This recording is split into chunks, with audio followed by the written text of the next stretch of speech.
ஸ்ரீமதே ராமானுஜாய நமः. ஏகம் சாஸ்திரம் தேவகீ புத்திரகீதம் ஏகோ தேவோ தேவகீ புத்திர ஏவ ஏகோ மந்திரஸ்தஸ்ய நாமானி யானி கர்மாப்யேகம் தஸ்ய தேவஸ்ய சேவா. நாள்தோறும் பகவத்கீதையில் அர்ஜுனனுடைய கேள்விகளுக்கு பகவான் பதில் சொல்லிட்டு வரதை பார்த்துட்ருக்கோம். அதில் முதல் 4 கேள்விகளுக்கு பகவான் பதில் சொல்லிட்டாரு. 1வது கேள்வி, உன்னுடைய அவதாரம் மெய்யா பொய்யான்னா மெய்தான். ஏன்னா பகவானும் பல அவதாரங்கள் எடுக்கிறாரு, நம்ம பல பிறவிகள் எடுக்கிறோம்.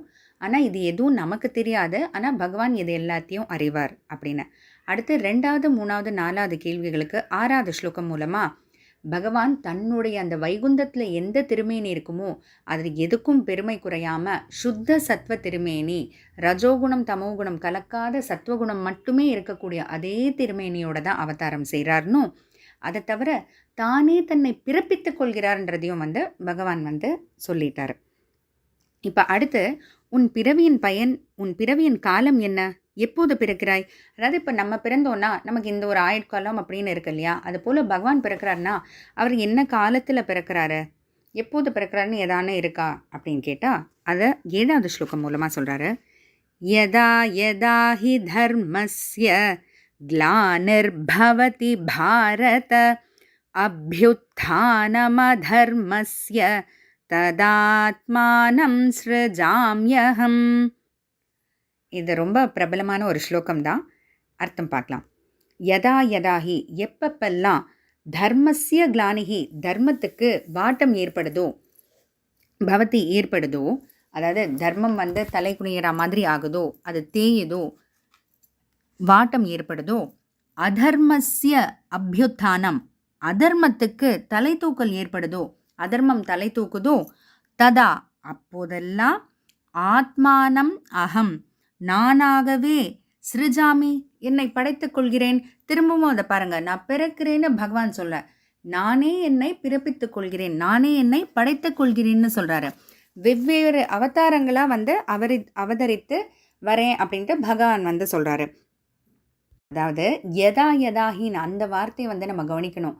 எப்போல்லான்னு ஒரு தடவை சொல்ல, எப்பப்பெல்லாம் அப்படின்னு. அப்போது ஒவ்வொரு யுகத்துலேயும் அவர் அது போல் அவதாரங்கள் எடுக்கிறார் இல்லையா. ஆரம்பத்துலேருந்து பார்த்தீங்க அப்படின்னா மத்ஸ்ய அவதாரம், கூர்ம அவதாரம், ஒவ்வொரு யுகத்துலேயும் அப்படின்னு சொல்லி இப்போது கலியுகத்துக்கு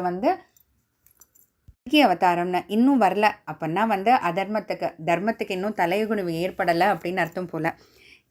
இப்போ என்ன சொல்கிறாரு, யதா யதா ஹி தர்மஸ்ய, எப்பப்பெல்லாம் தர்மத்துக்கு வாட்டம் ஏற்படுதோ, தலைகுனிவு ஏற்படுதோ, அதர்மம் எப்பெல்லாம் தலை தூக்குதோ அப்பப்பெல்லாம் நான் என்னை படைத்து கொள்கிறேன், நானே என்னை படைச்சிட்டு நானே என்னை அவதரித்து கொள்கிறேன், பிறப்பித்து கொள்கிறேன், பல அவதாரங்கள் எடுக்கிறேன் அதுக்காகன்ட்டு பகவான் சொல்கிறாரு.